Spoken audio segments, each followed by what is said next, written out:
good morning all, and thank you very much for making the time to attend to this new KPMG Talks session. Today we'll be focusing on the challenges associated with the energy transition and sustainability.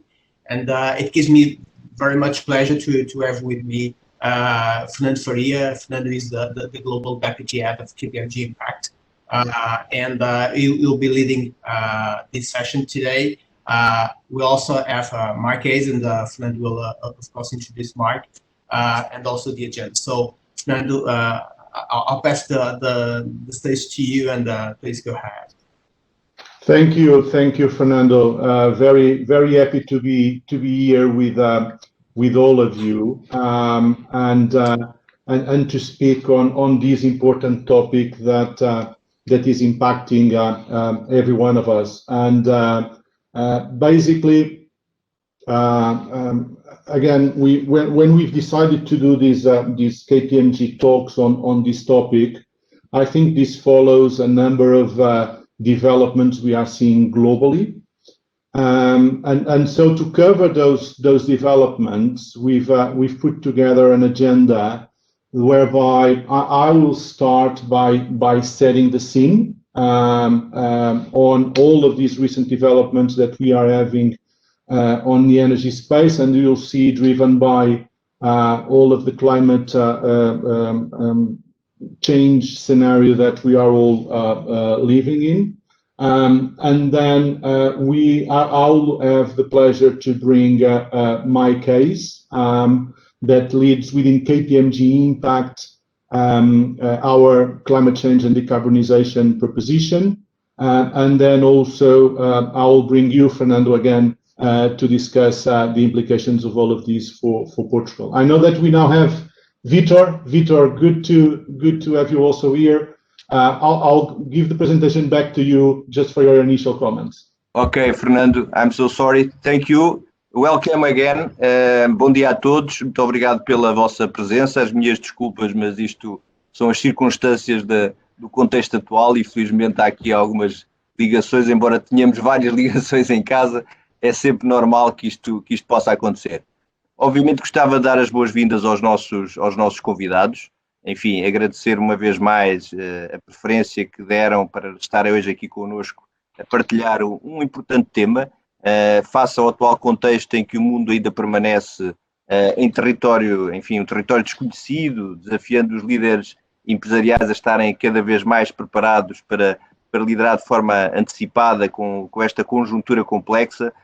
Entendemos, KPMG, que devemos continuar a contribuir com o conhecimento e com as competências para que esta nova realidade, e apoiando um conjunto restrito de líderes dos nossos clientes e parceiros para os desafios que se colocam. Assim, perseguindo este nosso objetivo, é de facto um enorme prazer para mim ver apresentar hoje esta terceira sessão da nossa iniciativa do KPMG Talks, onde temos tido de facto a oportunidade de oferecer conteúdos relevantes, falar sobre temas de interesse estratégico para as empresas, desde o primeiro tema que trouxemos aqui ao nosso KPMG Talks, a geoestratégia no mundo pós-Covid, os incentivos no âmbito do Plano de Recuperação da Europa, foi depois o segundo tema no nosso KPMG Talks, contando sempre, ou procurando sempre ter aqui um painel de especialistas particularmente qualificados para partilhar os seus pontos de vista connosco. Falando da nossa conferência de hoje, que se traduz nesta terceira edição, vamos ter hoje a oportunidade então de discutir no decurso destes próximos minutos, desta próxima hora, sensivelmente, o tema central que nos traz aqui hoje, a transição energética e a sustentabilidade.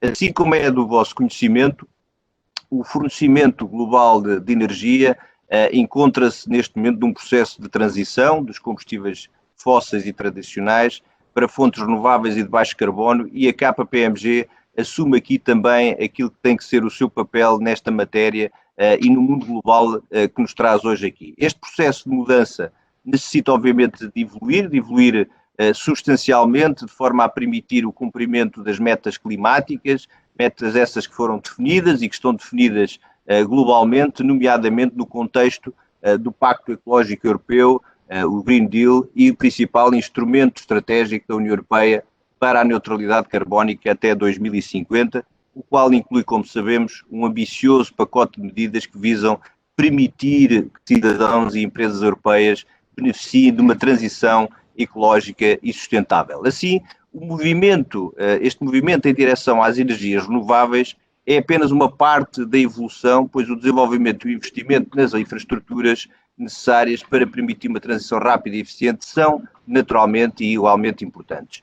Iremos assim contar com a presença e com a visão esclarecida de 3 painelistas de excelência, a quem eu desde já mais uma vez agradeço e peço desculpa por este pequeno atraso e desejo obviamente a todos uma excelente sessão, os quais desafiamos agora a falar desta transição energética, de sustentabilidade, nomeadamente sobre aqueles que são os principais desafios e impactos decorrentes para os nossos clientes e setor empresarial de uma forma global. Enfim, Fernando, não sei se já te apresentaste, com certeza já apresentaste os nossos convidados também. Ainda assim, Fernando Faria, o nosso Deputy Head, e o Michael Hess, o nosso Co-Head do Climate Change and Decarbonisation da iniciativa intersectorial da KPMG Impact e que integra o conhecimento e experiência da rede internacional da KPMG relativamente a estas questões globais, como seja o desempenho ambiental, social e de governo, o ESG, a sustentabilidade socioambiental, o desenvolvimento económico e social, as alterações climáticas e descarbonização e, finalmente, a sustentabilidade financeira. Junta-se também a este leque de painelistas o nosso sócio Fernando Mascarenhas, que é o nosso partner da área de advisory para o MRC da KPMG Portugal, e obviamente termino esta nota introdutória, uma vez mais pedindo as minhas desculpas por este pequeno atraso, mas desejando que possam desfrutar durante os próximos minutos e espero encontrar-vos em breve, e se não for antes, que seja numa próxima sessão do nosso KPMG Talks.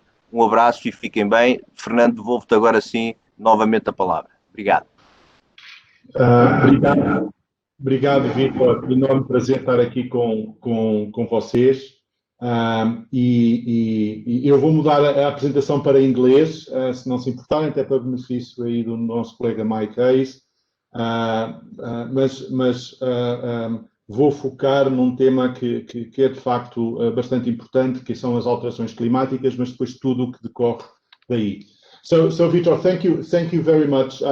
I'll start by setting the scene, and on setting the scene, what I'll do is I'll focus on 3 topics that, for me, they will define the role of this generation we are in history.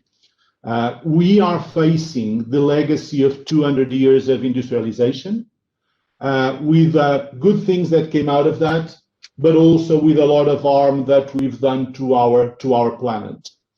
And scientists believe that we now have 10 years to change this path, or we risk leaving a world to our children and grandchildren that is much worse than the world that we live today. So we have a very big challenge in front of us, and the three challenges I'm keen to speak with you are climate change, biodiversity loss, and societal fairness or inequality. So let's start with climate change. You may all recall we had Davos last week, the World Economic Forum. And every year, the World Economic Forum publishes their top risks, their global risk report. And if we go to the next page, you will see that when we look at the evolution of those risks in the last 14 years, which has been the period that the World Economic Forum has been releasing this top risks report. Look at 2020, the last one, the last column on your right. You'll see that the 5 top risks in terms of likelihood that will affect organizations throughout the globe are all environmental risks. This is the first time that has happened in 2020 that organizations across the globe have identified as their top risks, all of them being environmental. And when we look at not just likelihood, but impact of those risks, 3 out of 5 risks, they are environmental related. So this shows the importance of climate for organizations. If we look at sorry, the previous slide, if we look at 2021 and the recent report that was released by the WEF, you will see that of those 5 risks, top risks, 4 are now climate, just because naturally with the pandemic, we had infectious diseases coming in because of the pandemic as a top risk. But we still have the other 4 risks as being the most relevant for the organizations. And then when we look, and this is a very curious thing that came out of the report last week from the World Economic Forum, when we look at what are the risks that organizations think that there isn't enough action today, given the importance of those risks, again, those 3 most important risks are climate action, where organizations say that we are falling behind in terms of dealing with this problem, biodiversity loss, and also social cohesion. Exactly the 3 topics I've decided to speak today. But I don't think we need the global risks report to emphasize our climate as we are on the wrong path in terms of climate action. We've seen rising temperatures. Portugal have seen wildfires, but also the increased rise of temperatures. 2020 was a record year in terms of temperatures, together with 2016, and in terms of concentration of CO2 in the atmosphere, also 2020 was a record year. So I don't think we need the report to understand the issue that we are facing with climate. If we now go to the biodiversity, you will find that also we are on the wrong path. So if we move to the next slide, you will see that the global population of mammals, fish, birds, amphibians, these has decreased significantly in the last 50 years. We have decreased that population by 68% on average globally. We have regions of the planet where that reduction of biodiversity has reached 90%.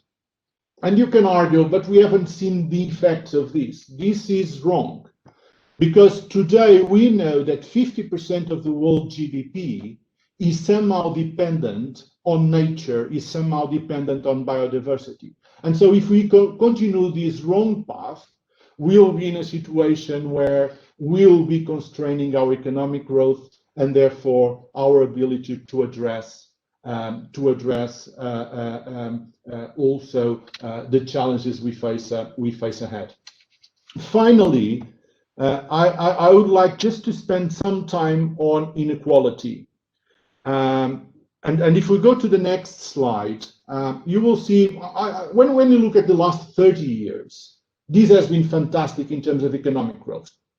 And it has been fantastic because we've seen a significant amount of population coming out of the poverty, and now most of our population is in the middle class, right? So we've decreased the number of people that were living below the poverty line from 1.7 billion to 700 million recently. This is a huge development that we need to recognize. But at the same time, inequality has been rising sharply, and this is an issue because we all know the effects of extreme inequality. This drives polarization. This drives the rise of nationalisms, which will ultimately also affect economic growth.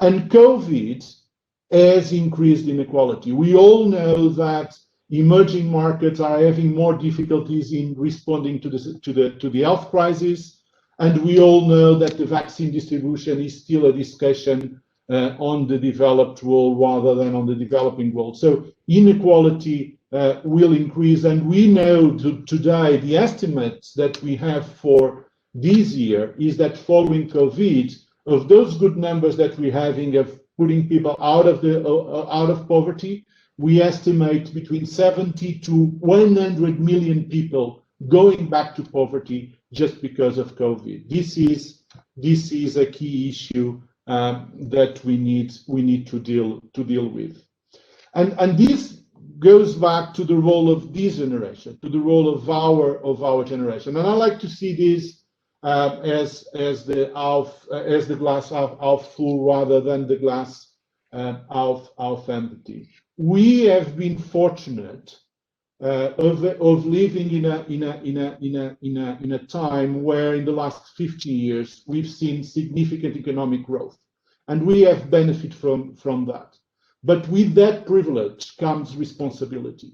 And now this generation, it's very clear that what they have to do. Actually, this is now pretty clear. We have 10 years to reverse our actions against the climate and to change our path. It's 10 years. And we have a scorecard also. You have the UN Sustainable Development Goals, those 17 goals that should be part of the scorecard. So if each country, each organization, and each individual meets that scorecard, we will be able to leave a world to our children and grandchildren where they will benefit of the same quality of life that we are benefiting today. We are seeing, just on the next slide, some action on this. And the fact is that COVID has raised public awareness. People understand that while for COVID we'll have a vaccine, for climate change, vaccine is not an option. And so COVID has remembered humanity of its vulnerability and therefore the urgency for action. And we're seeing governments doing that. If we go to the next slide, a number of governments are doing that. We have the UK asking companies to mandatory report on their climate risks by 2025. We've seen the Biden administration on their first days in office to sign executive orders to rejoin the Paris Agreement. And we have the European Union leading the way with the EU Green Deal, just to name some examples. So we are seeing that government leadership which is required. Portugal has also set some targets on these regards. We also have the benefit of technology. And so if you look at the next slide, we are seeing a huge technology revolution that is driving an energy revolution. And now we have 2/3 of the world whereby renewable sources are the lowest cost sources of energy. And this is fantastic. And again, driven by, if we go to the next slide, driven by a significant reduction of PV models, but also on the overall cost of solar and wind. And if you go to the next slide, this is also driving a significant increase of electric vehicles. Also on the back of decreased costs of lithium-based batteries, that is on the next slide. So we do have a good momentum now. The pressure is on, clearly, but we do have technology on our side. We have governments pushing the agenda, and now it's time also for corporates and for each one of us individuals to like the government, progress with this agenda. I will stop here, conscious of time, and I'll invite my colleague Mike Hayes, that, as Vitor mentioned, leads our climate change and decarbonization pillar within KPMG Impact, which is the platform that we have created globally at KPMG to help our clients also on driving this agenda, because we see this as critical. We have at KPMG a significant a privilege by the fact that we work with many organizations, and so we should be part of a coalition of the willing to move forward with that agenda. So let's move to Mike. Mike, it has been great to have you here with us. Thank you very much. In addition to leading climate change and decarbonization, Mike, you are also the global head of renewables, and the two topics are very aligned with each other. And let me start by doing a question to you, which is, what do you think about energy transition and how it is today, that process, and why is it so important on this race to net zero? Thank you, Fernando, and good morning, everybody. I listened very carefully to your presentation, Fernando, and one word jumped out at me, which is momentum. The energy transition has been around for a number of years, and we've seen oil and gas companies and power and utility companies think about new energy solutions. But something different has happened in the last 12 months, and that is on the demand side. You refer to corporates and the necessity of taking action on the climate agenda. I can tell you the major corporations around the world, not just in Europe, right across the United States and Asia and other parts of this world, have now recognized that climate is a real risk to their business. It is not just something in the future, it is a today financial risk. And for me, that has transformed the agenda. And corporates, you might question their motivations. To me, it's very, very simple. The pressure points have exploded. The ESG agenda has forced investors to look at their investee companies. Employees really care about this issue, and customers are forcing their suppliers to think about these issues. So what's actually happened is that the momentum around energy transition has been created as a result of the wider climate change agenda, Fernando. We've passed the inflection point, and it's been said many, many times. We've moved this issue from a CSR and a sustainability issue to a boardroom issue. And in KPMG, what we are finding right throughout the world is when we talk to boards, they want to know about this. But importantly, while boards have made commitments, and we've seen the rise of the net zero commitment phenomenon, and different companies interpret net zero in different ways, that's beside the point. For me, the fundamental issue is corporates today, I believe, if they're truly honest, are struggling to figure out how they get from where they are today on the carbon agenda to this net zero agenda, whether it's 2030, 2040, or 2050. And that is the reality. And I know this because I talk to some of the largest companies in the world who have a very, very clear agenda, who are recognized as leaders on the sustainability agenda. I had a discussion with one of the largest technology companies in the world, and they say they do not know today how they're going to get to net zero. And if I could just take a minute just to explain that a little bit further.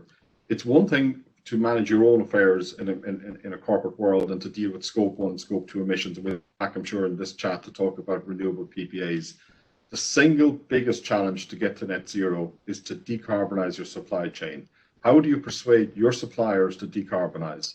And that is not easy, because it's one thing for very large suppliers, but you have hundreds and thousands of millions of smaller suppliers.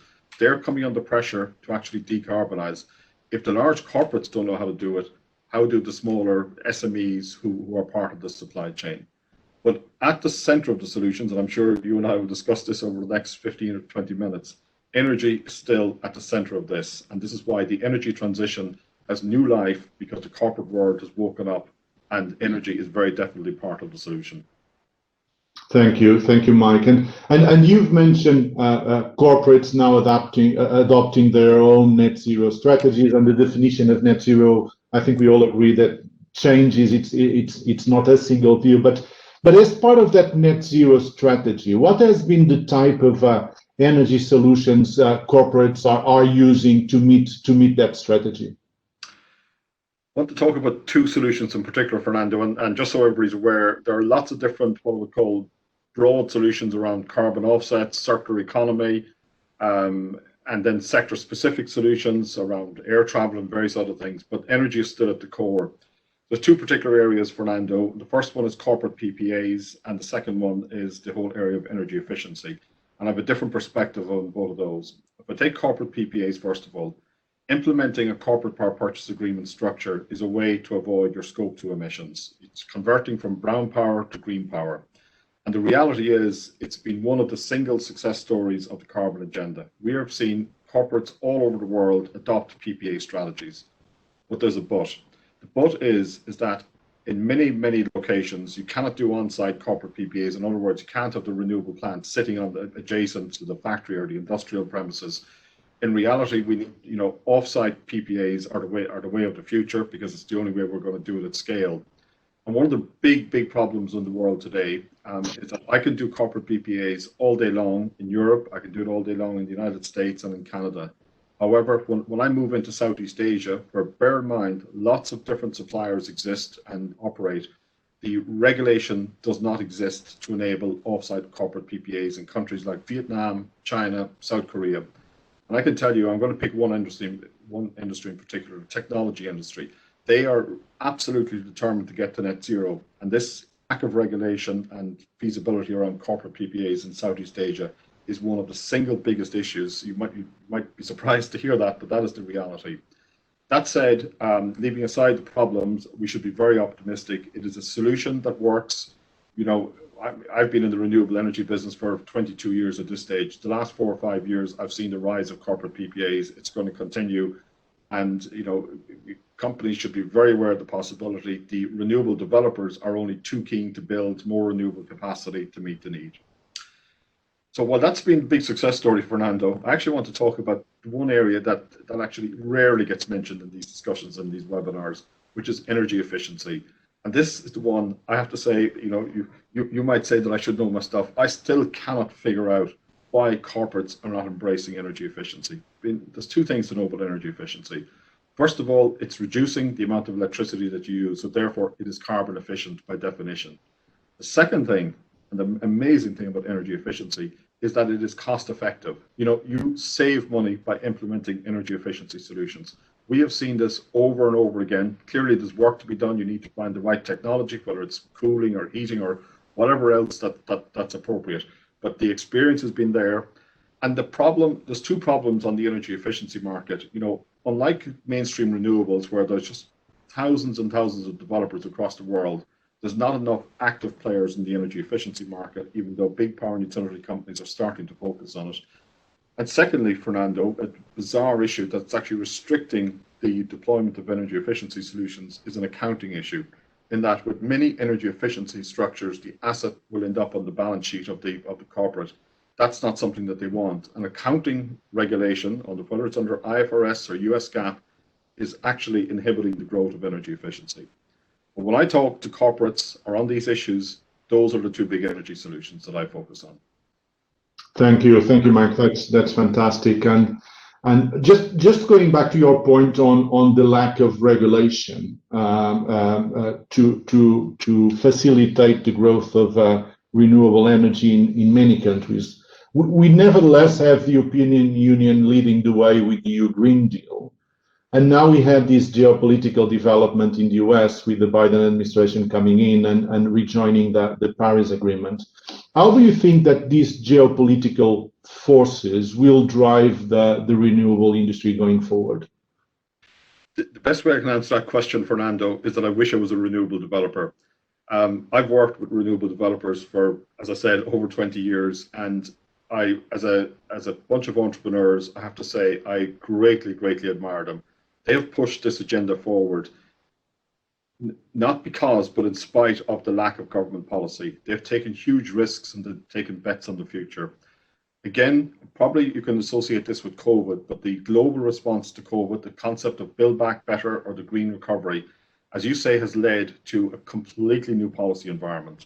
But it's not just a policy environment, it's the corporate decarbonisation bit I mentioned earlier. You also, in your presentation, alluded to the falling cost of renewables.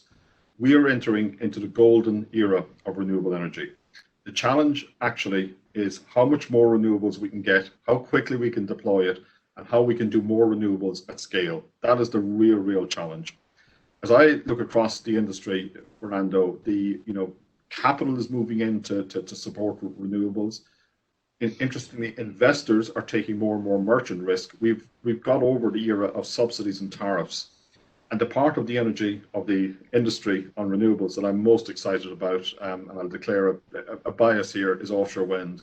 I first got into offshore wind about 2002, and I didn't believe it. I was skeptical, and roll forward to 2021.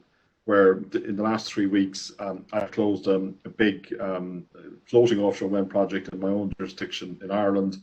And we are seeing not just the rise of offshore wind, but the rise of floating offshore wind, which is going to increase the possibilities around more and more renewables at scale, because with floating offshore wind, you can go further afield. And yes, it's more expensive than fixed base offshore wind today, but we know one thing at this stage in renewables: the more we deploy, the cost will fall, and it will come. You know, when you look at the offshore wind auctions in Europe, where the prices have gone from 150 euros down to 48 to 50 euros a megawatt, that has to tell you something. So, to summarize, Fernando, I'm incredibly excited about the possibilities for the renewable industry generally, driven, as you mentioned, by the favorable policy environment, but it's also driven by the net zero environment in the corporate world. Very good, Mike. And these are great news for the renewable industry and renewable developers. But what about the oil and gas industry? What about the power and utilities business that have been some of the most carbon emission industries that we have? Is this a huge threat for them, or actually this can be an opportunity? So I'm very much in the opportunity space, Fernando, and I'm going to deal with them separately. I want to take oil and gas first of all, and I have a very, very clear message to the oil and gas industry. You have been in the energy industry for over 150 years. If anybody understands the challenge that we're now facing on the energy transition, particularly on offshore projects, and secondly, in doing renewable projects in developing countries, it's the oil and gas sector. So this, to my mind, is an unbelievable opportunity to actually move further and further and deeper into the renewable energy area. And actually, I think it's good news. You've certainly seen the European oil and gas majors, Fernando, very much actively partake in the sort of renewable environment. The floating wind transaction I mentioned a couple of minutes ago actually involved Shell joining up with a developer client of mine. So majors like Shell and BP and the Portuguese majors and various others have actually really started to embrace the agenda. To be honest, when I look across the Atlantic to the US majors, I'm probably seeing less activity, more focus with those majors on carbon reduction technologies and thinking about carbon capture, direct air capture, and various other solutions. But I think the oil and gas companies are starting to embrace renewables. But bear in mind, Fernando, it's still a very, very small part of their overall investment budget. There's so much more they can do. But I'm actually issuing a plea to the oil and gas industry to say, we actually need you in the renewable energy industry, because the most difficult parts of it are best suited to the oil and gas industry. The power and utility companies are a little bit different. I think most of the European majors, I mean, EDPR, Iberdrola, ONG, EDF, E.ON, RWE as they are now, they have embraced the renewable energy industry, and they have become active participants, heavily involved, and actually competing strongly with all of the financial investors. And I spoke a few minutes ago about the importance of energy efficiency. I'm actually seeing the big utilities, ONG in particular, really starting to tackle that part of the agenda as well. So I think the power and utility companies have often been, in my opinion, wrongly accused of a little bit of inertia. Whatever about the past, the reality today is that they are embracing this agenda, and I think they're a really important part of the ecosystem. Thank you, Mike. That has been fantastic. Great to have you here. But I'm also very keen to understand the implications of this to Portugal. So I'll move to Fernando Mascarenhas, that is a partner on our advisory practices in Portugal. Fernando, great again to have you here.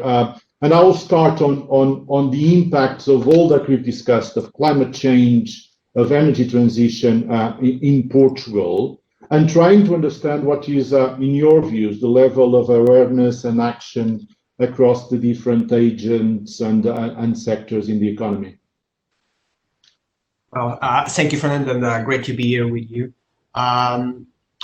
First of all, I would say that climate change is it's a clear and present risk for a country like Portugal. You mentioned it in the beginning that temperatures are rising, droughts have been common, and in some regions they're already suffering from a severe drought.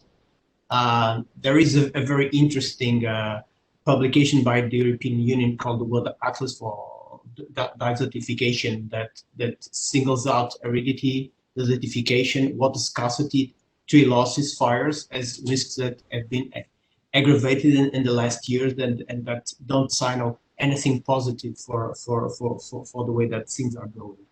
And I'm not even going to tackle the potential impacts of rising sea levels on our littoral, which is a significant part of the country, and the impact of that on the economy and on the different levels that they may have an impact. And the level of awareness around this climate change risks, I think that it's been like Mike was saying, gaining momentum. We observe different levels of maturity. First of all, I would say starting with civil society. I think there is an increased concern on climate change, and increased expectations on the public policies and what companies will do in order to address this. And we've seen this not only in Portugal but a little all over the world, giving rise to new consumer segments and potentially new consumer behaviors that will shape future demand and will put the pressure on change to happen, both on governments but also on corporations. Amongst larger corporations, again, I think that the perception is that now climate change is a priority topic in the CEO agenda, and essentially being to business related reasons. So some companies are facing the challenge of structural changes that will need to happen. Some others will need to change their operating models in order to adapt to the different changes that will be required due to climate change. For instance, switching energy sources.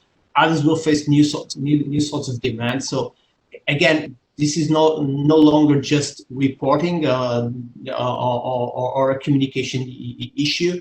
We have passed that phase, and it's now becoming a reality, and it's a very relevant topic on the business agenda to be discussed at board level.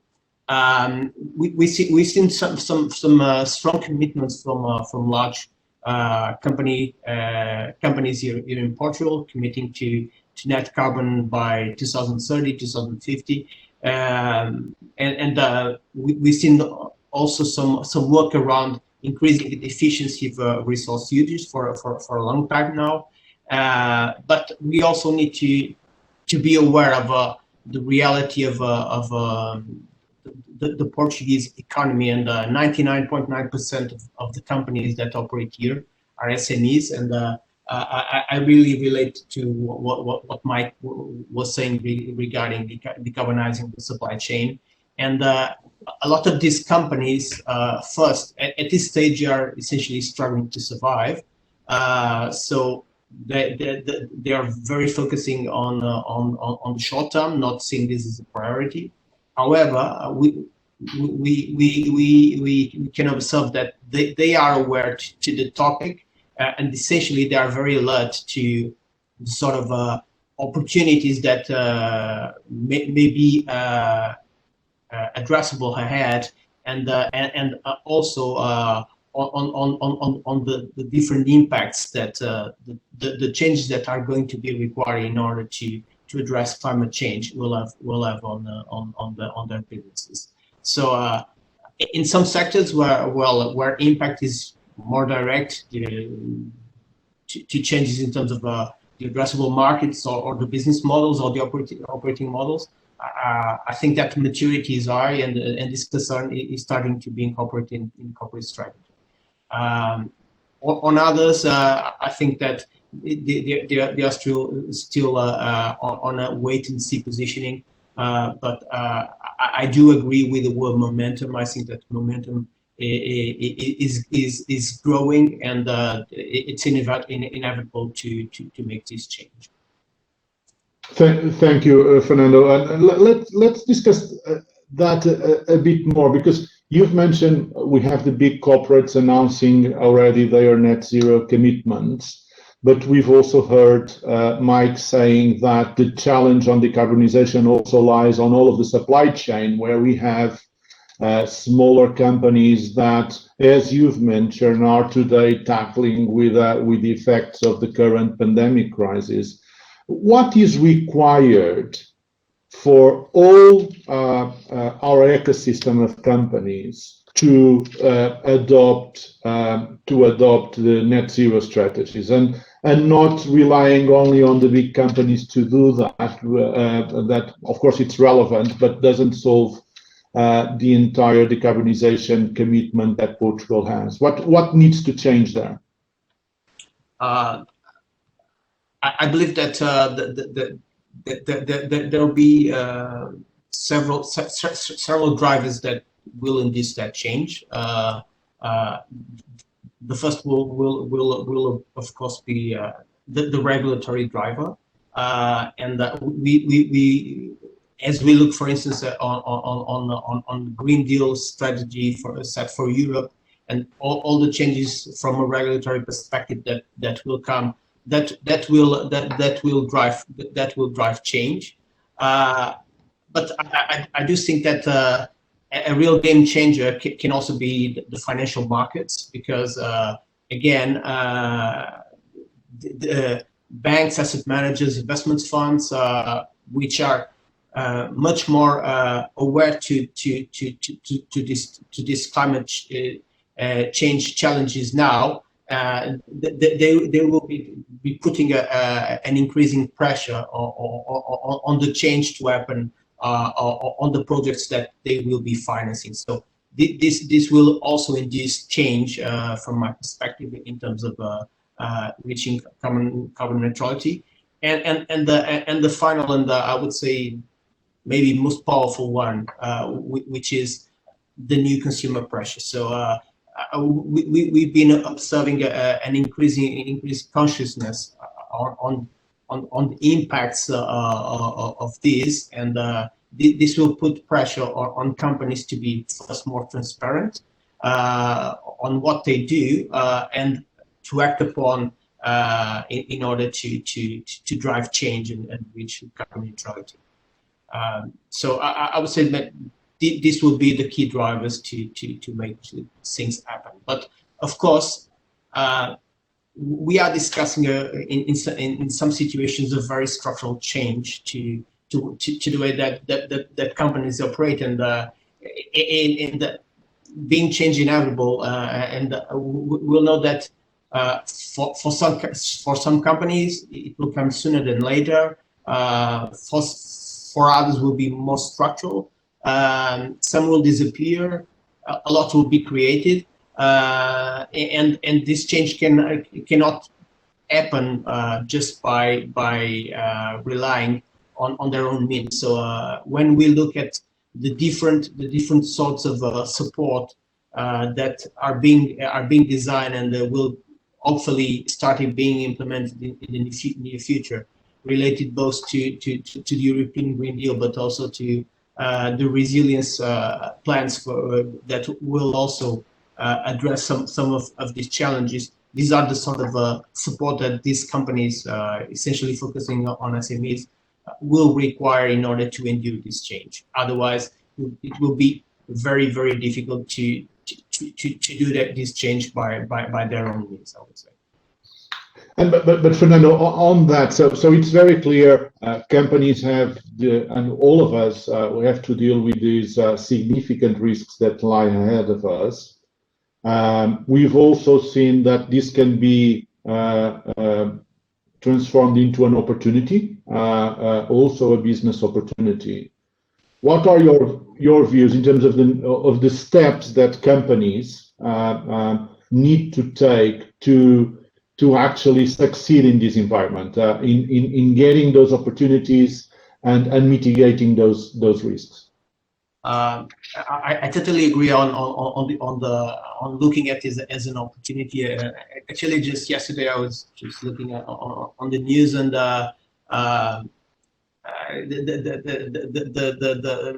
there was this news related to Tesla, and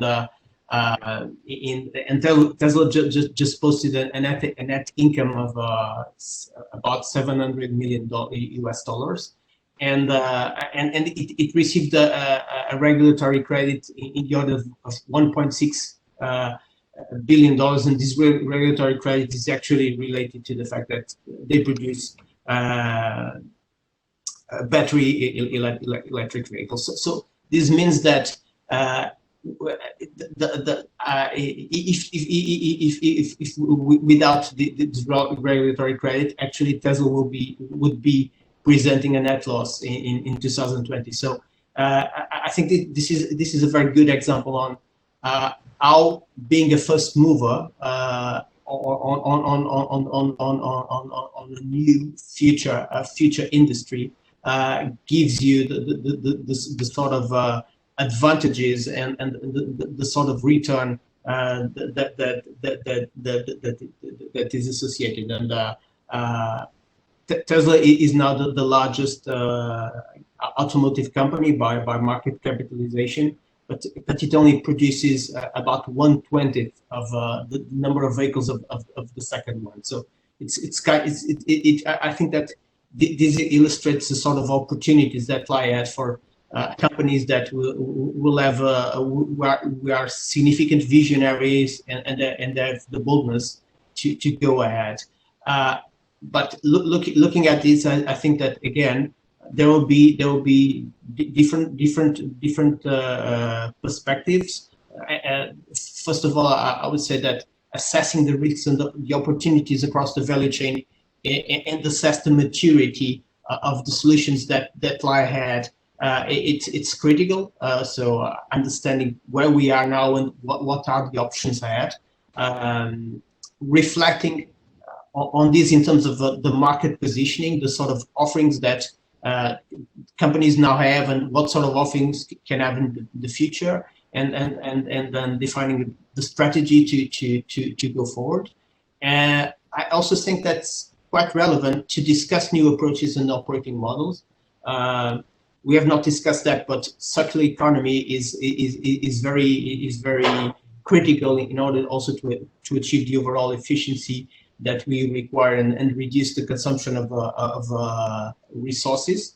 Collaborative models, which in Portugal are not very common, not very popular, but really bringing the academy, bringing other companies into building new solutions and new business models seems like something to be explored. And of course, understanding what sort of support is available, both from the resilience and recovery plan on the short term, but also on the other sort of support that will be available associated with the European Green Deal, which will provide significant funds to support this transition. What are the conditions to access that funding? What needs to be created in order to be eligible to that funding? And of course, devise a plan and start acting. I would say that achieving this depends on what we do collectively, and this is something that will touch both the government, companies, societies, and all of us as individuals, and only in that way we'll be able to address this key human challenge. Perfect, Fernando. That has been fantastic. I think this was a great session. I'm conscious of time, so I'll give back the floor to Vitor for wrap up and potentially to receive any questions if we have. Vitor, to you. Thank you very much. Muito obrigado, Fernando. Thank you very much too. Thank you, Mike. Thank you for your cooperation. It's fantastic. Acho que foi uma sessão de facto extraordinariamente interessante. Aliás, o tema não podia ser mais atual, não podia estar mais no centro das nossas atenções e nas nossas agendas. E estou certo que os nossos cerca de 100 convidados que estiveram hoje aqui a ouvir-vos, certamente hoje vão para casa. Neste caso estamos em casa quase todos, mas as nossas reflexões seguramente vão para aquilo que foi aqui apresentado durante estes minutos. De facto, muito interessante. É muito interessante sabermos que a KPMG, neste momento, está completamente alinhada e convicta de que este é o caminho que todos nós precisamos para perseguir não só os nossos objetivos enquanto pessoas, enquanto vida, enquanto mundo, mas também, fundamentalmente, porque sabemos e sentimos que, neste momento, o nosso país também terá condições para abraçar muitos desafios. Estes desafios são, obviamente, desafios que implicam necessariamente investimento. Enfim, todos nós falamos na bazuca financeira e a bazuca financeira sabemos que está muito direcionada para este tipo de preocupações e ainda bem. E, portanto, quer o Fernando Faria, quer o Fernando Mascarenhas e, obviamente, o MAG estão também à disposição dos nossos clientes e dos nossos parceiros para aprofundar um pouco mais agora estes temas e estas matérias e, naturalmente, avaliarmos em conjunto convosco como é que nós podemos ajudar neste caminho. É um caminho longo, mas, como o Fernando também disse no início, é um caminho que já só tem 10 anos. Já não temos muito tempo para perseguir os nossos objetivos enquanto mundo, e a KPMG poderão contar, obviamente, não só com o nosso apoio, como também com o nosso suporte e com o nosso compromisso, e, portanto, aquilo que me resta desejar é que todos se mantenham em segurança, todos se mantenham bem. Enfim, hoje em dia quase todos nós dizemos vai ficar tudo bem, e eu estou convicto que se nós fizermos o nosso caminho e fizermos a parte que nos diz respeito, nós vamos ficar bem. Contem com a KPMG e, uma vez mais, um abraço a todos e obrigado pela vossa presença. Muito bom dia e obrigado.